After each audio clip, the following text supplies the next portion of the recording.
با سلام و درود خدمت شما دوستان عزیز، میثم هستم و با یکی دیگه از آموزش‌های اتوکد در خدمت شما.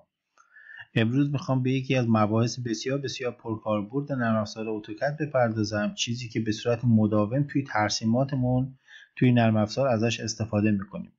حتما میدونید که توی پروسه طراحی و ترسیم توی نرم افزار اتوکد در روند طراحی هر چقدر بیشتر به کار طراحی بپردازیم و ترسیمات بیشتری انجام بدیم، آبجکت های بیشتری هم به صفحمون اضافه میشه. خیلی از این آبجکت ها قراره که از نظر خصوصیات، رنگ و ظاهرشون بیان توی یک دسته‌بندی خاص قرار بگیرن. برای مثال ممکنه شما توی یک پلانی بخوان تمام درها رو به یک رنگ در بیارید یا تمام دیمنشن ها رو به یک حالت و یک اندازه در بیارید، یا مثلا دوست دارید یک قسمت از دیمنشن هاتون یک اندازه و رنگ جدا داشته باشه، دیمنشن های یک قسمت رنگش و اندازش فرق کنه. و همچنین جاهایی که از هچ استفاده میکنید و هاشول میزنید، اونها هم ممکنه که براتون پیش بیاد که اندازه هاشون یا استایلشون با هم یکی بشه.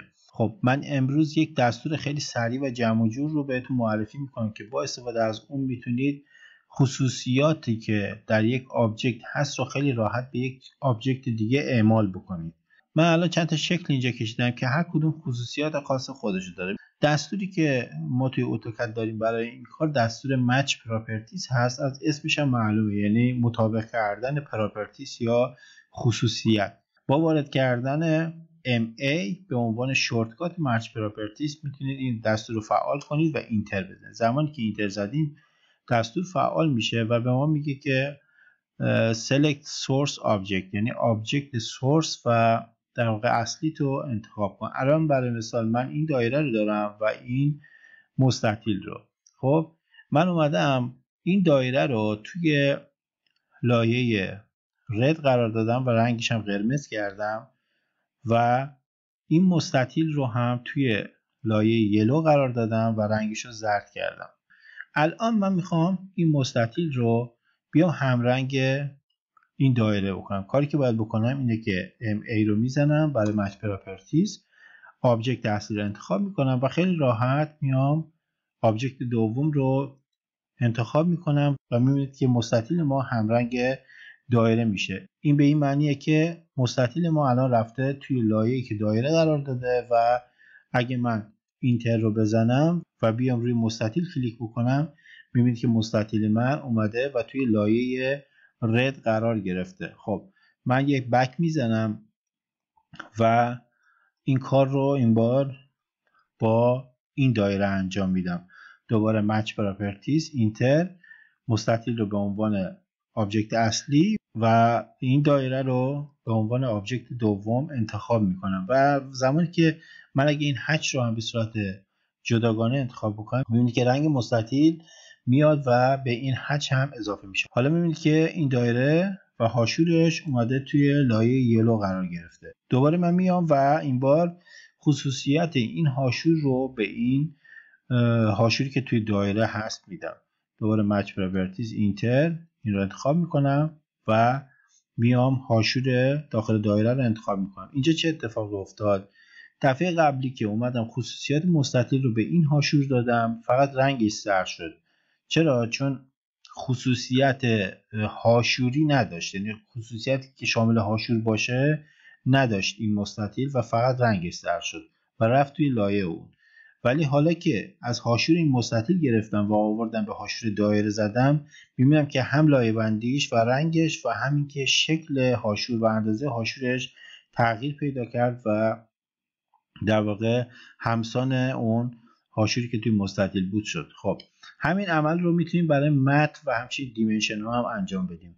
برای تبدیل این دیمنشن به خصوصیات این یکی که بزرگتره و تو دیدتره، من دوباره مچ رو میزنم و فقط کافیه که دیمنشن اولی رو انتخاب کنم و دیمنشن دومی رو هم بعدش انتخاب بکنم. میبینید که خیلی راحت تمام این خصوصیات میاد و به دیمنشن دومی اضافه میشه. خب حالا من دوباره دستور مچ رو انتخاب میکنم و اینتر میزنم. یک آبجکتی مثل این خط رو انتخاب میکنم. زمانی که این خط رو انتخاب کردم یا هر آبجکت دیگه ای رو، میاد توی ادامه و میگه select destination object، یعنی آبجکت نهایی رو انتخاب کن. یا یک آپشن اینجا داری به نام settings یا همون تنظیمات. من اگه settings رو بزنم با زدن کلید S و اینتر بکنم یه پنجره برای من اینجا باز میشه به نام property settings.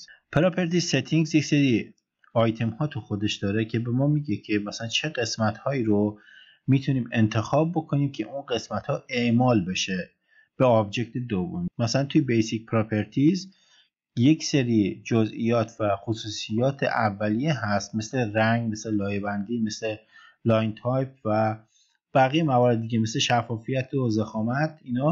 اینها رو میتونیم انتخاب کنیم. هر کدوم هم نخواستیم میتونیم تیکشو برداریم. برای مثال من اگه لایه بندی رو تیکشو بردارم، زمانی که مچ پراپرتیز رو برای در واقع آبجکتی اعمال کردم، لایه بندیشو دیگه تغییر نمیده.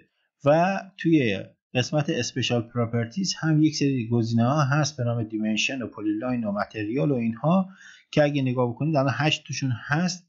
توی این قسمت هم ما میتونیم مثلا دیمنشن ها رو بگیم که تغییر بده، پلیلاین ها رو برای ما تغییر بده، متریالی که یک آبجکت داره رو به آبجکت دیگه بده و بقیه مواردی که اینجا هست و میتونیم تیکشون رو بزنیم یا برداریم و اونها رو فعال و غیر فعال بکنیم. من اوکی رو میزنم، به همون حالت اولیه برمیگردم و کلید اسکیپ هم میزنم تا از دستور خارج بشم.